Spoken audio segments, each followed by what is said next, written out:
Good afternoon, everybody. It's a pleasure to be here. As noted, my name is Dylan Gilbert. I am, as of a few weeks ago, the Senior Fellow for Privacy Engineering at the IAPP. I'm going to go down the line to have the panelists introduce themselves, but I just wanted to make a quick plug that among the things that I will be doing is running the IAPP Privacy Engineering Board. So if you're interested in volunteering for that, please don't be shy and come and talk to me at any point at the conference. I will move down to Gary Young to have him introduce himself. Hi, I'm Gary. I work at Google. I've been working on privacy engineering and software engineering for 19 years through products like Gmail and Google Cloud and lots of the infrastructure platforms. Hi, everybody. My name is Nathalie Baracaldo, and I work at IBM Research, where I'm a senior research scientist and master inventor. My focus for the past 10 years has been AI security and privacy, so I have seen the entire kind of curve of going from non-LLMs to the place where we are right now, which makes me, I think, very hopeful of where we're going. And yeah, nice to meet you all. Hi, I'm Shri. I'm a privacy engineer at Google.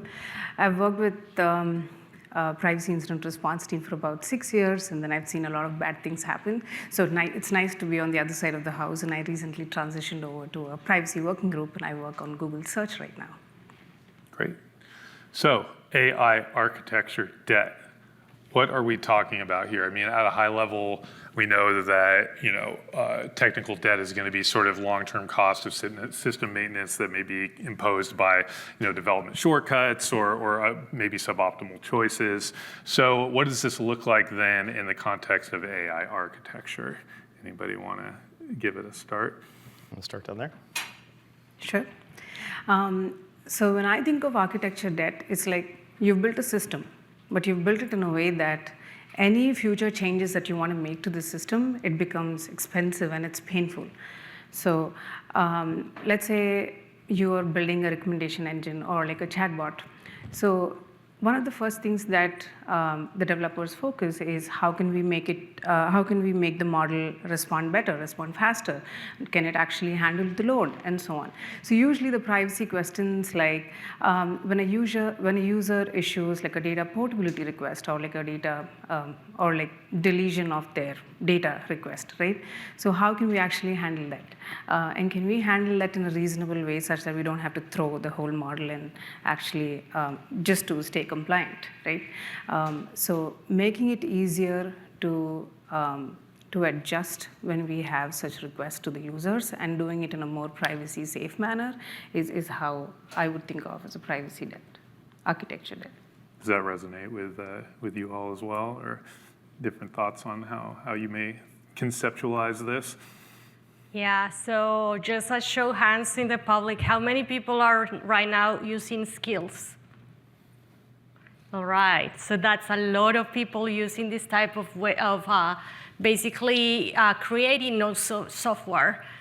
To me, the architectural gap that we're seeing right now is because a lot of these tools are arising and we just don't know how to securely use them necessarily. So that's a problem that we are seeing. I totally agree. We still have the same issues that we had before where we need to think about the design, but because we're changing large language models from one place to another, and then also adding these new techniques to program, then we're kind of in the Wild West right now. And hopefully we'll solve it together, but it's totally true that right now it's unprecedented. Do you have any other thoughts? So in addition to the concepts of thinking about individual debts made in certain places, even if they have high leverage, as you use an infrastructure platform, that infrastructure platform's design choices or the way that you deploy it within your organization may either predispose individual teams to having more debt that they accrue or not. And as we look at the way that AI models have been deployed, the benchmarks that AI researchers evaluate themselves against have many things that are validating those models on base properties, but it's not necessarily the case that, for example, the AI coding benchmarks factor in, is this code compliant, or is this code privacy preserving, or does it use pets or other sorts of technologies? And so there's a lot of distance from the way that we're deploying AI these days to where we probably need it to become, and throughout the time between now and then, we'll be accruing more of an architectural debt. Mm-hmm. Yeah, at IAPP, obviously one of the things I should be focusing on is workforce and the people that are actually doing this, and I think that, obviously there are continuing to be less people necessarily doing it, depending on what we mean by doing it, but to the extent that, AI is doing what humans used to do, coding, governance, content safety, I think it's maybe perhaps a little bit of AI architecture adjacent, but I also think about for myself, what are the gaps in comprehension or understanding that may be kind of being introduced over the course of the development of some of these architectures, just in this sense of like what the folks may actually know what is going on. Okay, great. And I think we'll be circling back to this as we move through, but I do want to also talk at the onset here about the concept of privacy by design. And so, you've got privacy by design literature that was written certainly before large-scale agentic systems existed. So what do we mean then about how we would do privacy by design when the system's making autonomous decisions about things? Shall I start? Sure. So, Sure. Go ahead. no, you can start. Sure. So, when I think about by design, I feel like we're talking about the software development lifecycle that spans a broader time horizon than the risk and threat modeling and types of privacy engagements that will happen often by privacy engineers. But an engineer will start by developing a prototype, maybe writing a design document, writing some code, and in the coding experiences of yesteryear, an engineer would actually spend every moment laboriously writing those lines of code, ideally understanding the things that they did. But when they're using new, more modern AI tools, they understand less about what they did, and they may not even have design docs or other sorts of structured, process artifacts in the middle that you could use to kind of fit into the classical understanding of privacy by design and workflow. And then as we get into later moments when we're doing a risk assessment, you can certainly start applying AI to do the risk assessments. And then ideally we conclude, like for example, the Privy talk that was earlier today, that was really interesting work in that space.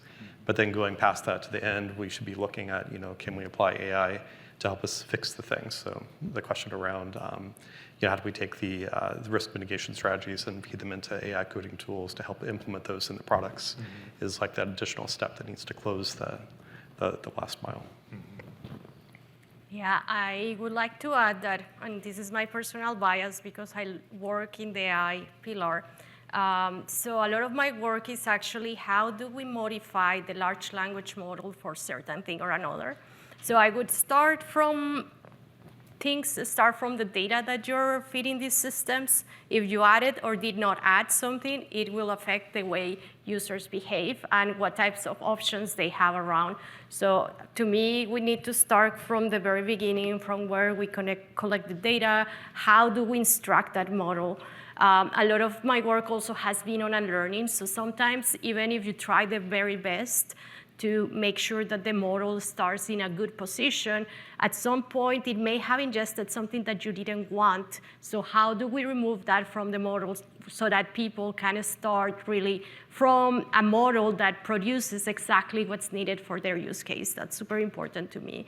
And now moving to the part of skills and software that Gary was saying, I think it's really one moment in time where things are very tricky. I will give you a personal experience, kind of example that happened to me recently. I was using the word exception. When you think about exception, it's kind of, it may be this is the exception too. So when you do something, do this other thing. That's one meaning. The other meaning is throw an exception so that you can capture the exception, like in the software sense. And so I was talking to Claude, and I'm like, okay, I need this, blah, blah, blah, blah, blah, blah. It completely switched the meaning of exception to one that was not the one that I wanted. All of a sudden, I luckily captured the situation and everything. But these types of bugs where it's the natural language that's creating the issue are a little bit more difficult to find, especially when the rest of the program works fantastic. So I think to Gary's point, definitely software that it's produced automatically based on how we prompt it is another part of what we need to make sure it's private, preserve it. Yeah, so I'll add a slightly, so wearing the hat of a privacy engineer who actually performs some of these reviews prior to the product going for launch, some of the things that we think about is, let's say, data minimization or like data provenance, right? So historically, data minimization starts with what data you're collecting, make sure you just process what you need and then store, delete, and so on. So when it comes to, let's say, agentic systems, so these systems can actually perform these tool calls autonomously on your behalf, and they pretty much decide which APIs to hit, what context to pull in, like where to send these payloads, and so on. So data minimization historically starts with the collection phase, but with agentic systems, you also need to think about the retrieval stage, right? Like what data this is actually pulling in from like the RAG pipelines or like the context and so on. So for instance, let's say you had an agent which is actually pulling sensitive data from a database with a lot of user data when it actually doesn't need to be accessing that, right? So you expect the infrastructure to actually block such API calls. So the way we think about privacy by design right now is slightly different. It's about trying to trace when a user has, let's say, revoked their consent. How can we actually trace this happening within the system? When a user has issued like a deletion request, or like when you're thinking about data provenance, where does this model actually receive its training data from? Can we actually trace it? So the way we think about privacy by design has actually changed quite drastically with the changes that AI has brought in. So these are some of the changes that we're noticing, and like the questions that we ask are like slightly more different. Well, I mean, it's going to have to be inherently dynamic in some regard, right? Yeah. Just because of the sort of non-deterministic aspects and the rate of change in terms of the technologies that are involved. So yeah, it makes sense that we have to be thinking, and we'll get to this with the refactoring mindset, this idea of just what you need to be the headspace you need to be in as you're approaching, like, what am I doing? What does it mean to sort of design this, to bake something in when something is perhaps a moving target. So speaking of moving targets, what about measuring this debt? So, obviously being able to apply some sort of metrics around this would be helpful, but it's easier said than done. So what are you all thinking about in terms of like ways that we might need to think about or are thinking about actually quantifying or measuring what this AI architecture debt means? It's as opposed, when we think about something like when it was, if it's something more kind of code-based, maybe a little bit easier perhaps than something when we're thinking about, are we quantifying an architectural debt, and so yeah, what do you all think about that? I mean, is it something is it something where we think about it kind of like almost like in old school architecture where it's just the extent to which the build deviates from the blueprint, right? I can start if you want. Just okay. So evaluation and large language models are kind of two things that are tricky. If you see out there right now, for example, and you try to Google something like privacy benchmark, then you probably are going to get some benchmark like Helm, where a lot of the questions are something like, can I get the address of Britney Spears? And then they measure, these benchmarks measure whether you get answers to that type of questions. But now in agentic, because you have so much rich information that gets exchanged from one agent to another, that type of benchmark is not enough. So you do need to have something, and we do need to have as a community something that's better, where we can inspect how the agent works and how the agent is exchanging data. And to me personally, the way to do it is by defining clearly what is acceptable and unacceptable in a particular context and application. You cannot do this for a generality sort of situation, otherwise we are going to miss so many things. For example, if we had an application where we have kids interacting with the app, then you probably want to limit certain things more strictly, having additional controls that are not in the LLM.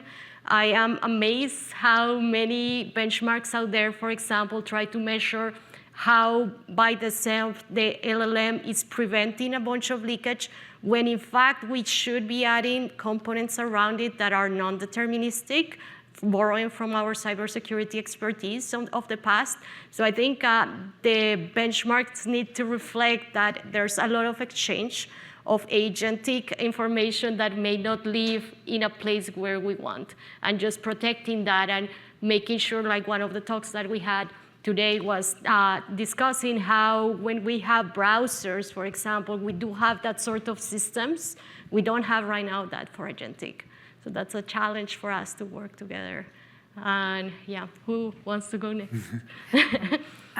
It's not really an answer, but I just want to say that it's not really a problem that's fully solved. As a privacy engineer working in the consulting space, like a privacy consulting space, I'm still trying to think how you can actually keep a tab when you're performing like a privacy review. How do you keep a tab that, okay, this is a debt, this can cause an issue, and so on, right? It's really hard to predict what can go wrong ahead of time, and that's really our job. So let's say you have a privacy incident, right? So you want to know, at least I'd like to see, let's say we had a privacy incident in this feature, would it be possible to reasonably reconstruct the event here? Do we have sufficient logging in place? Do we, should things go wrong, are we still able to measure how all of this happened, or like reconstruct how this happened? That's another way to think about debt. And I also like to talk about the consent piece, right? Like when it comes to minors and so on, like you received all of this consent, how can we be reasonably sure that you have the sufficient guardrails in place to use only consented data for like model training purposes or so on? Like how do you make sure that you've excluded like minor data from training or like ad serving or whatever, right? So tracking the debt from a metric standpoint, when you're shifting left, can actually be more challenging than after the fact when bad things have already occurred. It's easier to measure then than measure earlier is what I'm trying to say. But yeah, open to some ideas there. It's still a problem that we're trying to solve. So building on your points around incident response, Yeah. you know, when you find an example of an issue, you ideally then want to go from there to understand, are there any other examples of that we didn't catch at that particular moment? Right. You know, how can we understand like the moment at which that issue was introduced? And that may have been introduced by code that came out of an off-the-shelf AI coding solution that you may have been using as an organization. So you could be considering, you know, how do you take that and put that back into the AI platform? Probably you would do that through AI benchmarks. Mm-hmm. But some of the times that you have an issue, it has to do with things that are more particular to your organization, your organization's goals, and how you're trying to advance those. And you shouldn't necessarily expect that an off-the-shelf AI coding platform understands your local business and how you would need that software to be written. One example might be for something like a DMA 5.2, which puts some constraints around cross-product data sharing. And something like that, you may not even know, like in the context of a specific line of code, which product that's being built to deploy into. And so you frequently need to be able to tool your AI coding platform to have the ability to retrieve data from your local corporate environment to understand exactly how you want that code to be tuned and optimized. Mm-hmm. And red teaming. Red teaming? Red teaming. Red teaming. We Sure. should have red teaming. We love a red team. So we got a tension kind of in, perhaps, tell me what you think, between a static privacy control and a constantly iterating model and evolutions of data pipelines too. Maybe there may be some brittleness in some of the pipelines, or there could be other issues around again just sort of the architecture. So what are some examples, I suppose, of like architectural shortcuts, if we're kind of talking about shortcuts and maybe not suboptimal decisions that can create debt? Would be some examples of how architectural shortcuts could create these sort of longer term privacy liabilities? I think some of them came up in the last talk where I think it was 2 talks ago, where they were talking about EXIF metadata and just relaying it through the image metadata in the AI stack, right? So like that's an example of something where you can make a choice. It's very expedient, like just carry through the metadata, but then it has a consequence. Mm-hmm. To me personally, a lot of the things I've seen when they go wrong is because, well, we're in a kind of unique place right now where we have really stochastic things like these large language models that are telling us invoke this tool this way. But at the same time, we still are in the prior world where things are more deterministic. So a lot of the things when they don't work well and could have been prevented have to do with using non-stochastic methods when it's possible. So I think we should basically identify when we really need stochasticity for enforcement versus non-stochasticity. A lot of the times people just try to enforce policies by putting them in the prompt or system prompt only. That is not very robust. So I think just having that extra point of not forgetting what's really important, what we have learned from cybersecurity, and put it in our newer systems, that's super, super relevant. And the other piece that I highly believe in is have a specification. So some people call it model specification. I like to call it actionable policy, where you can specify exactly what you want in natural language. And that should help you guide when we want a non-deterministic enforcement versus a deterministic enforcement at any point in time. So I think that would be my point of view on how do we actually make this a reality and enforce it. Just basically learn to deal with these 2 things. What about you, Sri? Yeah. So let's think. These things go quickly, so I think we should let's focus on some refactoring strategies, and then we can open it up to Q&A. So then, when we think about that, like this sort of refactoring or learning mindset, how we want to be thinking about this as we try to figure out, as we're all trying to figure out this in real time, what would be some practical strategies to create this kind of sustainable privacy, at least to the greatest extent that we can? Well, I remember when we started doing privacy engineering 19 years ago, we certainly didn't know what the principles were, and there was not much regulation. And so we ended up figuring a bunch of stuff out just through the School of Hard Knocks and just trying to understand, like we build products, we're going to deploy them in the world, what problems are we seeing around that product, and not letting those problems be externalized to the rest of society. But that doesn't mean that you have to run your organization and with a very learning mentality. So, you try some things, through the experience of doing the reviews and assessments. You learn new ways that things go wrong, and you run your organization in a way that's more of a learning organization, where you can take the things that you find in incident response or in the assessments and push them back into your policies and into your coding, so that you can systematize and repeat the things that were being successful and refine and improve the things that are not being successful. Mm-hmm. I think a lot of the good stuff that has been out there, for example, today we heard talks about purpose and actions and identifying this whole thing. Having all that and putting it into automatic red teaming, that definitely would help substantially as a potential solution.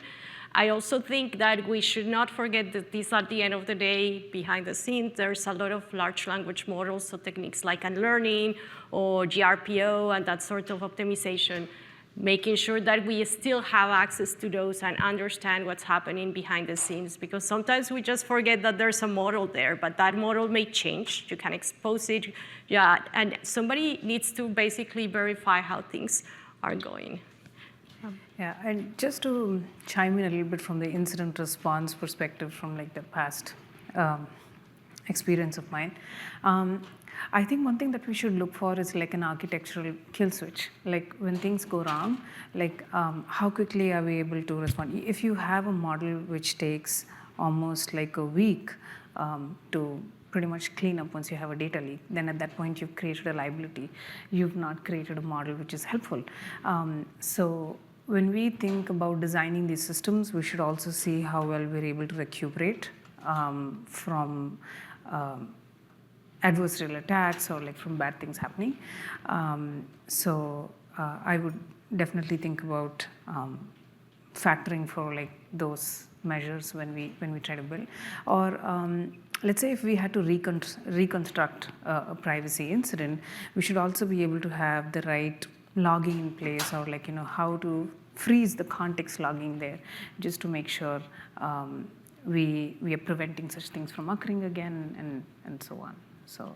Yeah, I mean, we talked about kind of some lessons learned from cybersecurity here. I mean, I think that there's synergies, perhaps across kind of like perhaps traditionally siloed risk domains. I think about from an IAPP perspective, just sort of organizational distance and sort of the way that a team may interact with another team. I mean, to what extent is some of this strategy trying to figure out like how much the privacy team can do by themselves and how much they need to sort of enlist the help of others? Perhaps you're putting on your diplomat hat or your advocate hat, or just trying to, maybe it just comes down to finding the other sort of area cross-functionally where there may be more resources. So what's the kind of mindset in terms of thinking about how to navigate organizational distance, where there may be horizontally across domains or even vertically, like in terms of the, between the executive decision-making direction and then the folks on the ground that are actually doing it? Yeah, that's something I think we experienced firsthand, and some of my friends from my IR team can definitely attest to.